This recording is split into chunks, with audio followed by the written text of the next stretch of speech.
வணக்கம். இன்றைய குறள் பயன்மரம் உள்ளூர் பழுத்தாற்றல் செல்வம் நயனுடையான் கண்படின். அதாவது இதுக்கு கருத்து என்னன்னு பார்த்தீங்கன்னா, செல்வம் நல்ல பண்பு உடையவரிடம் சென்று சேர்தலானது ஊருக்குள்ளே பழமரம் பழுத்திருப்பதைப் போல பலருக்கும் பயன்படுவதாகும் அப்படின்றார் வள்ளுவர்.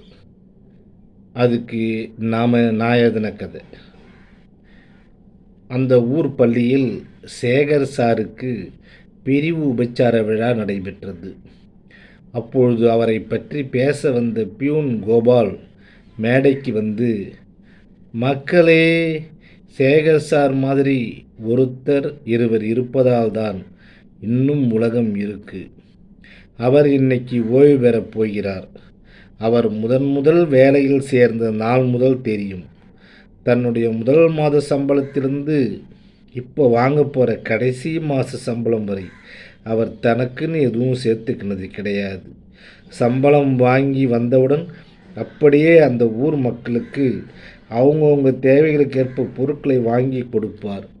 இதோ இப்போ கூட ஒரு ஓட்ட சைக்கிள் தான் இந்த பள்ளியிலிருந்து விடைபெறப் போகிறார். இவருக்கு ஒரு நீண்ட கரவொலி வழங்கலாமே என்று கேட்டுக்கொண்டதற்கு இணங்க ஜனங்கள் நீண்ட நேரம் கைத்தட்டி பாராட்டியது. விழா முடிந்து எல்லோரும் கிளம்பி விட்டனர்.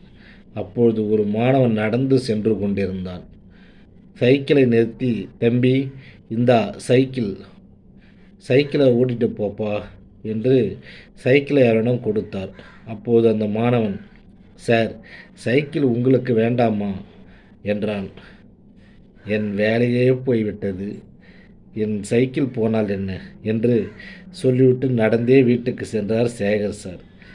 இவருக்காக எழுதப்பட்டது தான் இந்த திருக்குறள். அதாவது,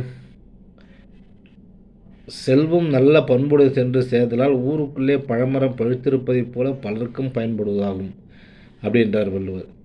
அது இந்த காலத்தில் இந்த மாதிரி ஆளுங்க கிடைக்கிறது ரொம்ப கஷ்டம். அப்படியே கிடைச்சாலும் அவங்க அந்த செல்வாக்கு என்ன பண்ணுவாங்கன்னா அரசியலில் புகழத்துக்கு பயன்படுத்திக்குவாங்க.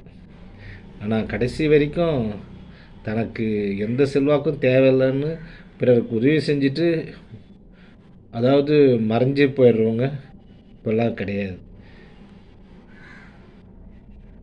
இவங்கெல்லாம் தெய்வம் மாதிரி. நன்றி, வணக்கம். நாளை மறுபடியும் சந்திப்போம்.